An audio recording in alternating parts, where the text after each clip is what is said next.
दोस्तों सोचिए क्या हो अगर एक लड़का और एक लड़की किसी सुनसान टापू पर फंस जाए। समंदर के बीचों बीच एक छोटा सा टापू, चारों तरफ सिर्फ लहरों की आवाज और दूर दूर तक कोई शख्स नहीं। तो चलिए जानते हैं ये दोनों यहाँ कैसे फंसे और इस सुनसान टापू पर इनके साथ क्या हुआ। कहानी शुरू होती है एमा के सुबह उठने से। वो अपना पूरा शेड्यूल देखती है कि आज उसे क्या क्या करना है और फिर तैयार होने लगती है। दूसरी तरफ डीन को देखते हैं जो उठते ही वीडियो गेम खेलने बैठ जाता है। तभी उसके पापा जो एक मशहूर बिजनेसमैन हैं, उसे डांटते हुए कहते हैं कि अगर वो गेम खेलता रहा तो स्कूल के लिए लेट हो जाएगा। डीन मजबूरी में गेम बंद करता है और स्कूल के लिए निकल जाता है। स्कूल में एमा पहुंचती है और हमेशा की तरह सब लड़के उसकी तरफ आकर्षित होकर उससे बात करना चाहते हैं, लेकिन एमा किसी को खास ध्यान नहीं देती।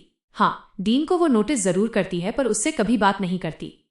डीन बिल्कुल अकेला रहता है, उसके ज्यादा दोस्त भी नहीं है और वो एमा को पसंद तो करता है लेकिन उसमें इतना आत्मविश्वास नहीं कि उससे जाकर बात कर सके। इसके बाद उनके टीचर आते हैं और घोषणा करते हैं कि सबको एक खास ट्रिप पर ले जाया जा रहा है जहां उन्हें एक नई संस्कृति के बारे में सीखने का मौका मिलेगा। ये सुनकर सारे स्टूडेंट्स बहुत उत्साहित हो जाते हैं। तभी एमा की एक सहेली पीछे से कहती है कि तुम्हें पता है डीन के पापा ने उसे पैसे दिए हैं ताकि वो इस ट्रिप पर जा सके।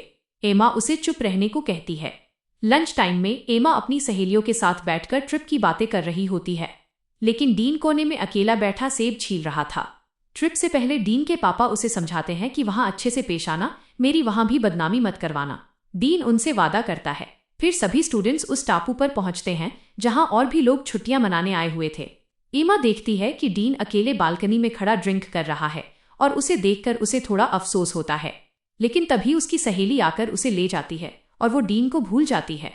शाम होते होते सब अपने प्रोजेक्ट में व्यस्त हो जाते हैं। रात में एमा की सहेली उसे बताती है कि थोड़ी दूर पर एक नाव खड़ी है जहां पार्टी हो रही है और हमें वहां जाना चाहिए।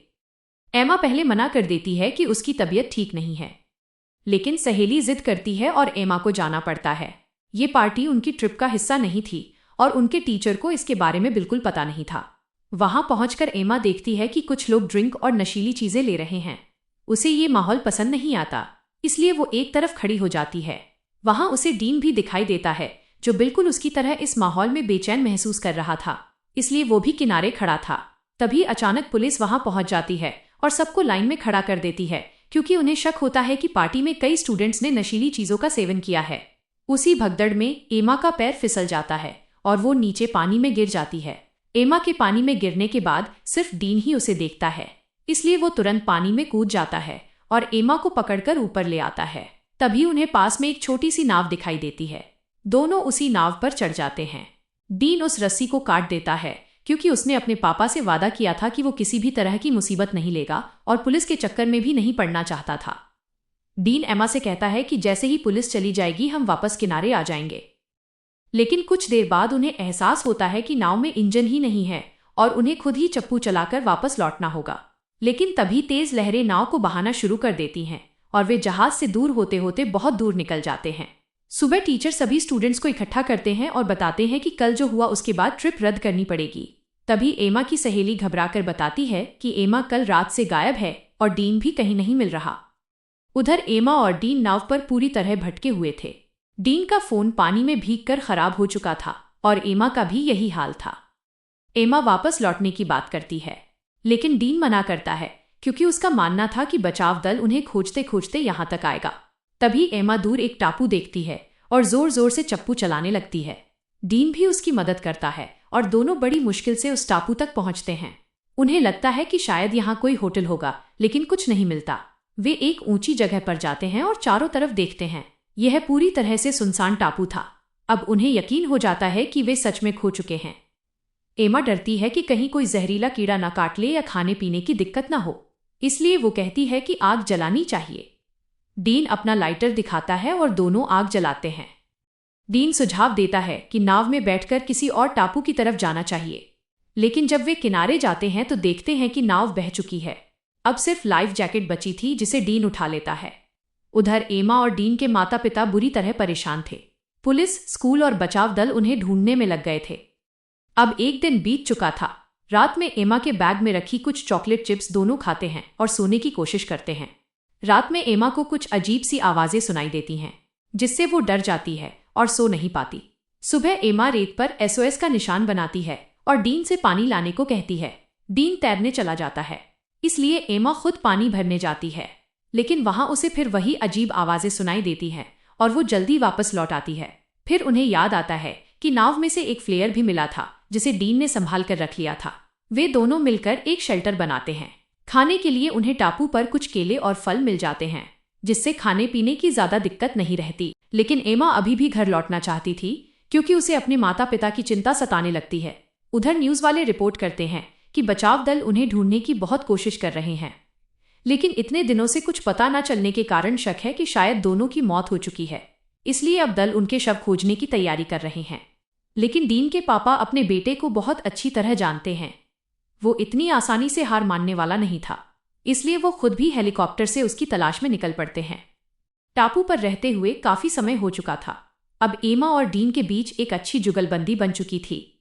स्कूल में तो उन्होंने कभी बात तक नहीं की थी, लेकिन यहां आकर दोनों एक दूसरे के काफी करीब आ गए थे और साथ में अच्छा समय बिता रहे थे। एक दिन डीन अकेले घूमते हुए टापू के अंदर जाता है। वहीं उसे रेत में एक कंकाल दिखाई देता है। वो एमा को बुलाता है और जब एमा उसे देखती है तो घबरा जाती है। वो कहती है कि हमारा भी कुछ दिनों में यही हाल होगा, लेकिन डीन उसे शांत कराता है और समझाता है कि ये शायद कोई पुराना मछुआरा या कोई समुद्री डाकू होगा जो यहाँ फंस गया होगा। वो कहता है कि हमारे माता पिता हमें जरूर ढूंढने आएंगे।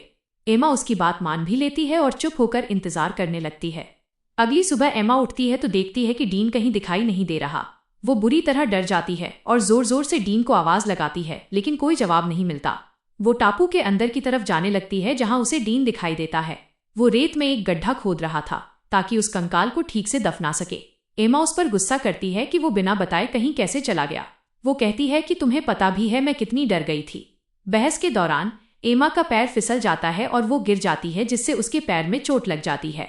डीन तुरंत उसे उठाता है, माफी मांगता है और उसकी चोट पर मरहम लगाता है। फिर डीन एमा को अपनी माँ के बारे में बताता है। एक दिन वो लाइब्रेरी में खेल रहा था और गलती से उसकी माँ सीढ़ियों से गिर गई। उनके सिर पर गहरी चोट आई और उसी के चलते उनकी मौत हो गई। डीन खुद को अपनी माँ की मौत का जिम्मेदार मानता है और इसी वजह से वो हमेशा अकेला रहता है, किसी से घुलता मिलता नहीं। डीन ये भी बताता है कि उसे एमा बहुत पहले से पसंद है, पर वो कभी हिम्मत नहीं जुटा पाया कि उसे बता सके। एमा उसकी बातें सुनकर उसे सहारा देती है और उसका साथ देती है। एमा की सारी सहेलियां पर्चे बांट रही थीं और दोनों की तलाश में इधर उधर घूम रही थीं, लेकिन दिन पर दिन बीतते गए और कोई खबर नहीं मिली। आखिरकार दोनों परिवार ये मानने लगते हैं कि शायद उनके बच्चे अब इस दुनिया में नहीं रहे। जब ये बात न्यूज में आती है तो एमा और डीन के घर के बाहर कई लोग आकर शोक जताने के लिए फूल और सहानुभूति कार्ड छोड़ने लगते हैं। डीन एमा को किनारे पर बैठकर अपनी माँ के साथ बिताए उन खूबसूरत दिनों को याद करता है जिन्हें वो आज तक मिस करता आया था। तभी एमा उससे पूछती है, डीन तुम्हें क्या लगता है हम यहाँ कब तक जिंदा रह पाएंगे? डीन इस सवाल का जवाब नहीं दे पाता क्योंकि उसे खुद भी नहीं पता था, लेकिन वो एमा को हिम्मत देता है कि उन्हें ढूंढने के लिए कोई ना कोई जरूर आएगा। एक रात जब दोनों सो रहे होते हैं, डीन को अचानक एक हवाई जहाज की आवाज सुनाई देती है। वो बाहर भागता है और देखता है कि हवाई जहाज उनके ऊपर से ही जा रहा है। वो तुरंत बैग से फ्लेयर निकालने की कोशिश करता है, लेकिन फ्लेयर मिलता ही नहीं। हवाई जहाज दूर चला जाता है और उनके हाथों से एक बड़ी उम्मीद फिसल जाती है। जब एमा को ये पता चलता है, वो डीन पर बहुत गुस्सा करती है और वहां से चली जाती है।